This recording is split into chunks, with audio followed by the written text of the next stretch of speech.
Hello YouTube, and welcome to the next episode of Let's Play Star Trek The Rebel Universe. And as I said in the last video, I'm going to show you a little bit about how I load it and play it, and then go over the particulars of each function in the game.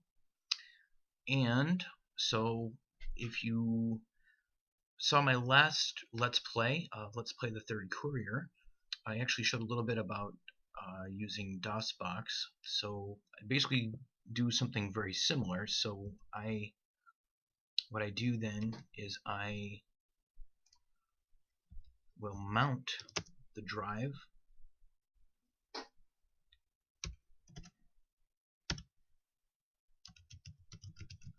So one thing that I did, and I guess to kind of give a little bit of a background, is I actually, when I downloaded the file from abandonware.com or myabandonware.com, I actually saved it in a folder called DOS Games in my C drive. So it's because it's saved in my C drive, I have to show, or I have to trick DOSBox into thinking that this DOS Games folder is my actual C drive. So what I do is I mount it, and oops, I made a mistake. It has to be mount C, and then C:/DOS Games.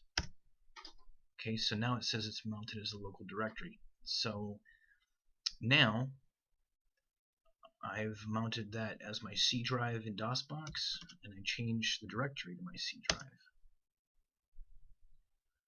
Then what I do is, now of course this can help too, is you use dir command for directory, and I've got some other games listed here too, but the one that I'm going to use, or the one that will bring it up for me, actually before I do anything I have to go cd, which stands for change directory, and /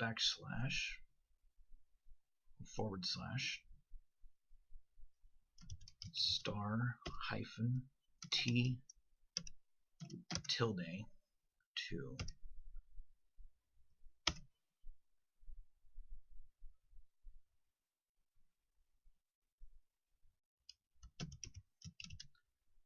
Okay, actually, oops, what am I doing? Okay.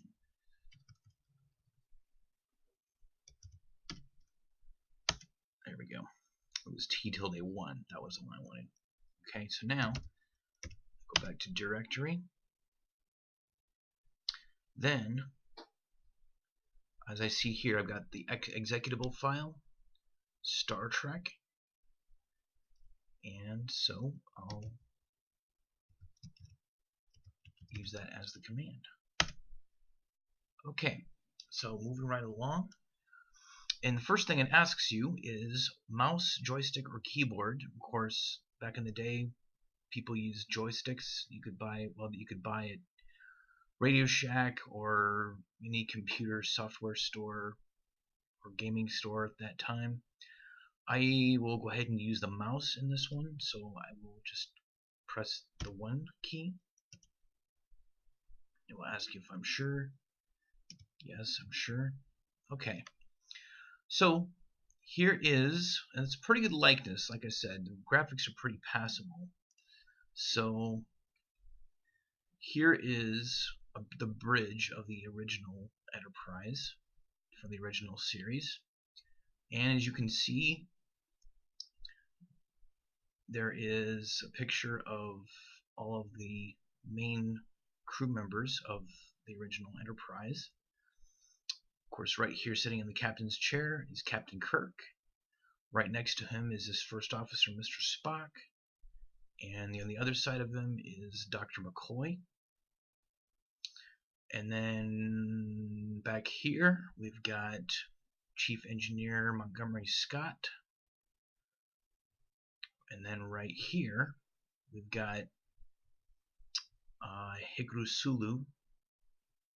And over here we've got Pavel Chekhov. And then last but not least, this is Lieutenant Uhura. Now another thing too is that when you're navigating the bridge, you can either click on the person, or if their faces are available, you can also click on their picture on this side menu right here.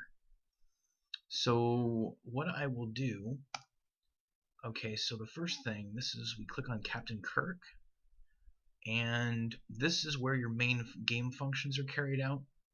That L stands for load, that S stands for save.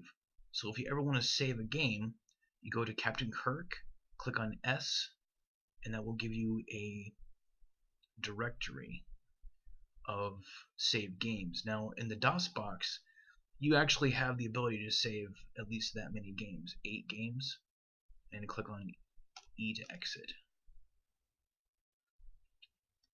Okay, of course I just exited the game, but thank you for playing Star Trek The Rebel Universe. Live long and prosper.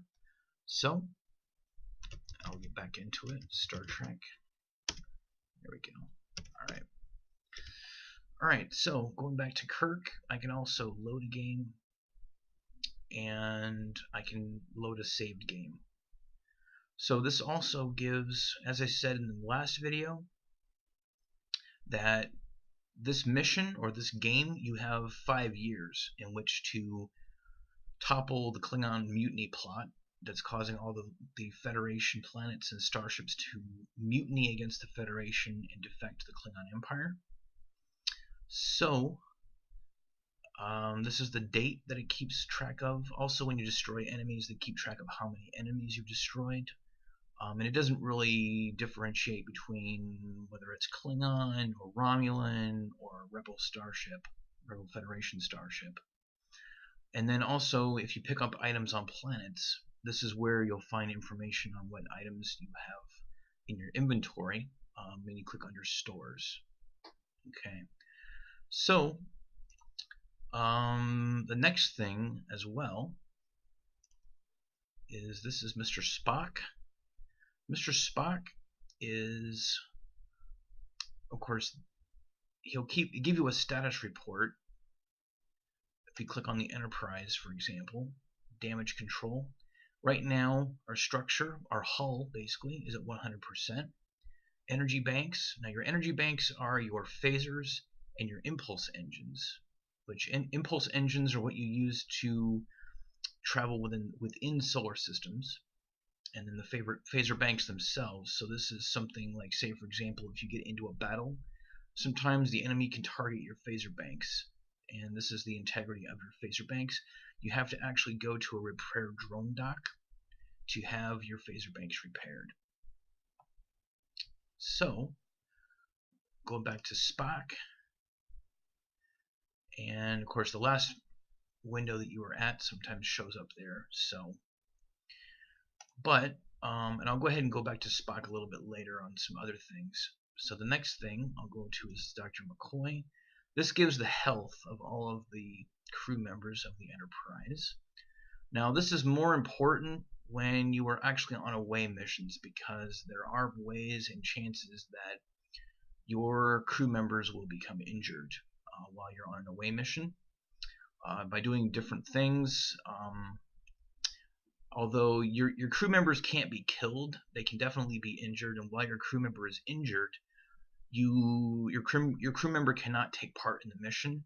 Even though they may be with you, when you click on them, nothing will happen. So they'll be a silent member of the party that's injured, and they'll heal on their own on the planet, but they will heal faster when they're on the Enterprise. So it's best sometimes to eventually beam them up so they'll heal faster.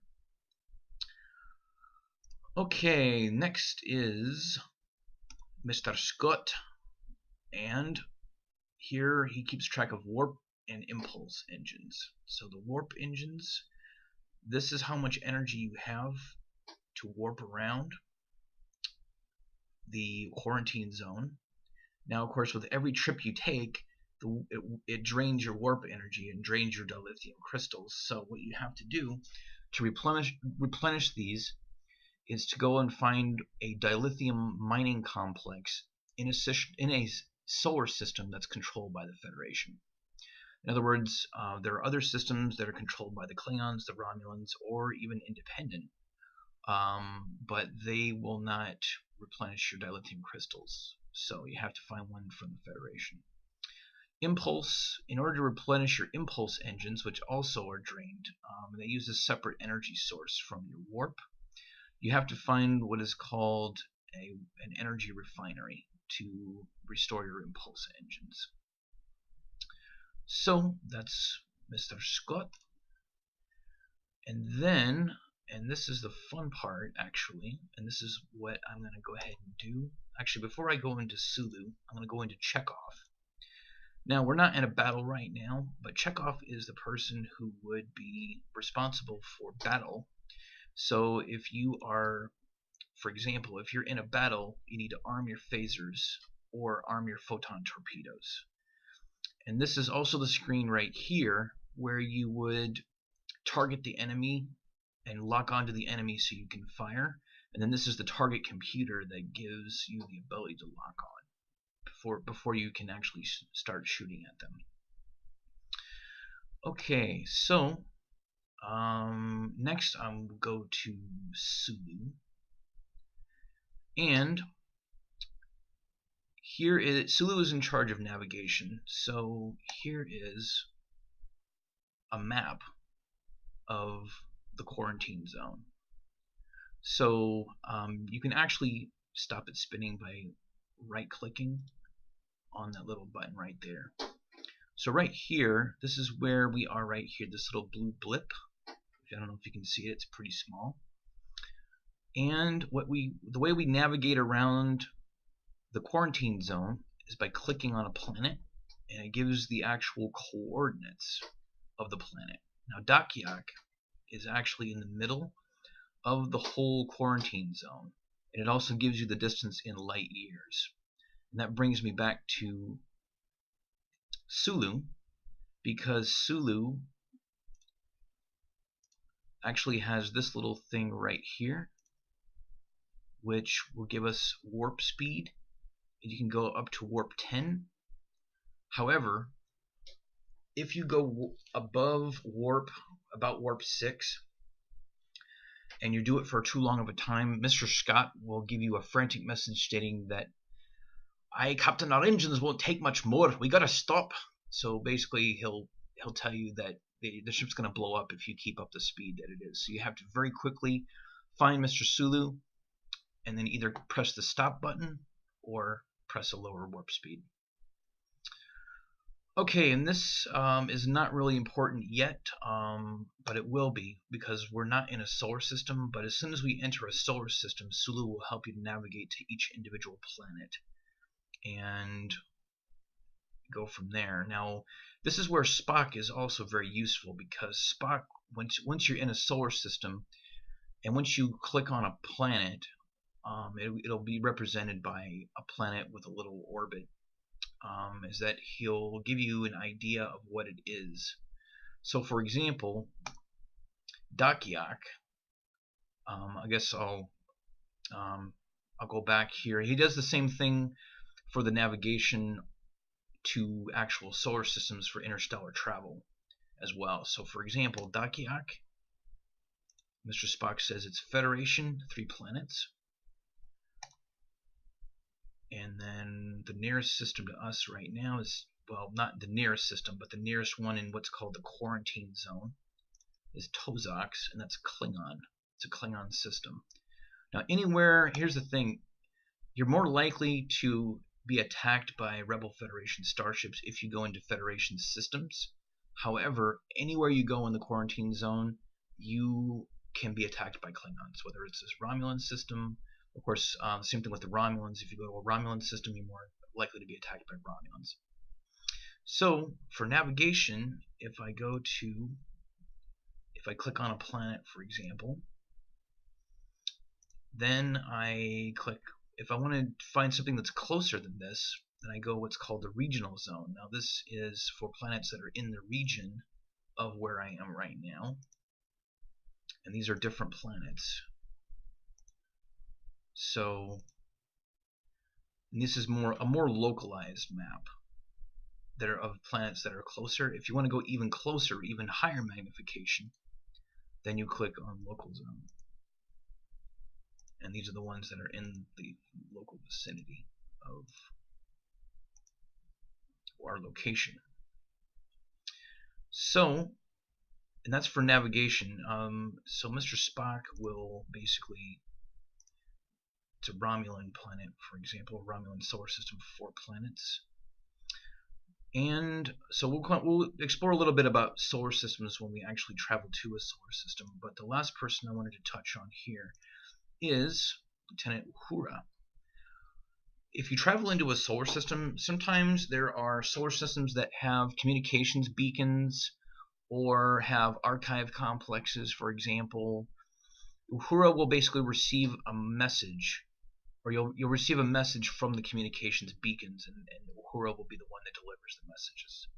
So she is, well, like in the original series, she's the person who's in charge of communications. So as soon as we start our next video, I will go ahead and get started on our adventure and actually start working towards toppling the mutiny plot. So we'll talk to you later.